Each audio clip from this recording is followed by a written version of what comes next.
Yo, what's up mga gar? Welcome back again sa ating channel, Kyoten's Fishard. And quick update lang tayo dito mga gar, no, sa ating setup. Medyo maingay, no, kasi mahangin. Tapos kita mo yung mga gar, oh. Hanggang dito na yung init. Pero dahil meron tayong ganito, ayan, hindi gaanong naiinitan yung ating setup. Tapos kahapon, no mga gar, ang lakas ng ulan. Tapos nauulanan to kahapon. Mabuti hindi na hindi na puno, hindi naman gaanong naanggihan. So kahapon nga napasabi tayo na kung merong mangyaring masama, no, dahil sa pag-ulan na 'yon, mapipilitan tayong ilipat. Pero so far, no, wala pa naman. So atin lang i-observe ito kung sakali. Kasi nakapag-set up na tayo, no, tapos malakas pala yung ulan dito. So pag ganyan, naanggihan pala, grabe yung ulan. And aapaw talaga yan kung sakaling no, lumakas, magiging tag-ulan pa naman. So observe na lang natin, no, kung maganda yung magiging setup na to, kung ano yung magiging kalabasan. Pero kung hindi maganda, no, mapipilitan tayong ibaba ulit. Pero ano pa lang naman, trial pa lang. So titingnan pa lang natin. So update tayo, no, nilipat natin dito yung ating male na PKBM. Ayan, para hindi niya ma-stress yung female natin. Kasi feeling ko magda-drop na yan, eh. So nilagay ko siya dito and may kasama yan siya dyang isang YKC, no, na gapi. And dinuhulugan ko lang siya ng 2B fix. So goods pa rin naman siya. Tapos nandito nakalagay yung ating mga male, no, na double sword. So may kasama yan dyan na YKC na 3 piraso, I think. Ayun, nilalagyan ko lang din ng 2B fix. Tapos nakalagay siya sa parang baso. Tapos nandito sila, no, para hindi nila ma-stress yung mga female and hindi makapagsundot. So nilagay natin dito. Tapos yung mga feeder natin dito mga garo, lumalaki na sila. Ayan, oh. Yun. Yun yung mga fry ng feeder natin, tsaka feeder koi jeans na nasa baba. Yun. Nililipat ko dito. Tapos pinakain ko ng 2B fix. Andyan na sila. Ayan, medyo against the light lang, pero ayan, lumalaki na, oh. Ayan, may mga koi tala yung ulo ng iba. Yun. Tapos dito, yung ating lagay ng full gold. So ang nakalagay dyan ay isang pair na lang. Yung medyo maliit ang tiyan, yun yung iniwan ko. Tapos kasama siya ng male. So wala namang fry na drop kasi malamang ito yung nag-drop na karaan. Kasi meron tayong fry, no, ng full gold na nag-drop na karaan na 6 na piraso. Malamang ito yung nag-drop, kaso nakain nila yung iba.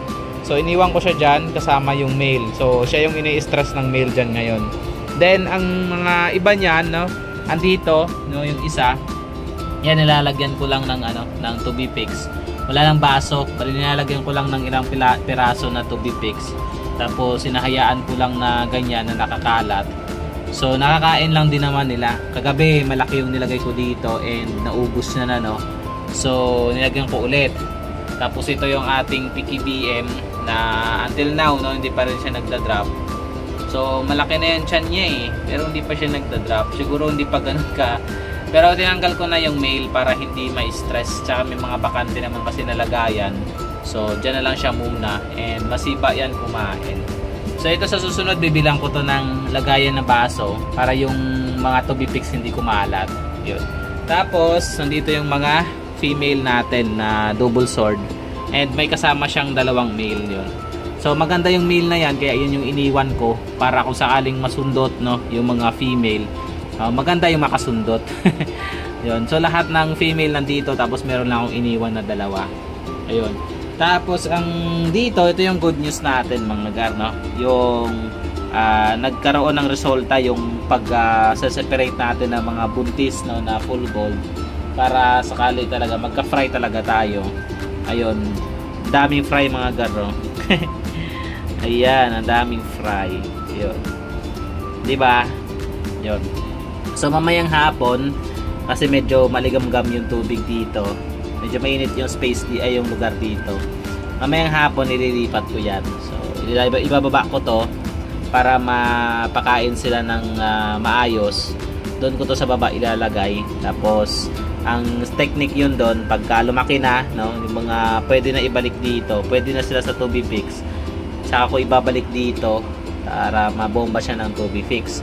So for the meantime na ganyan lang sila kaliliit, so ano pa ang pinapakain natin yan?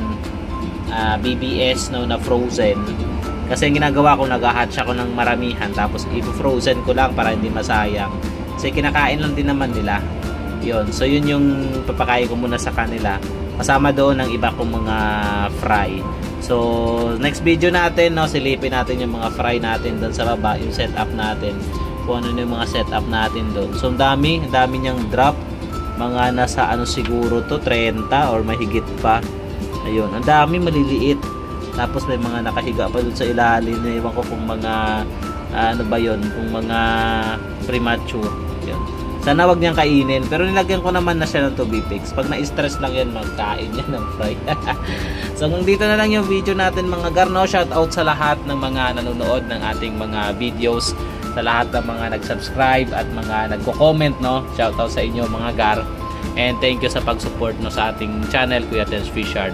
And hoping tayo na mas lumaki pa yung ating channel and mas madami pa na tayo magpa-engage, no, ng mga fish keepers. So andito na lang yung ating video. Hanggang sa muli, Kuya Tens Fishard.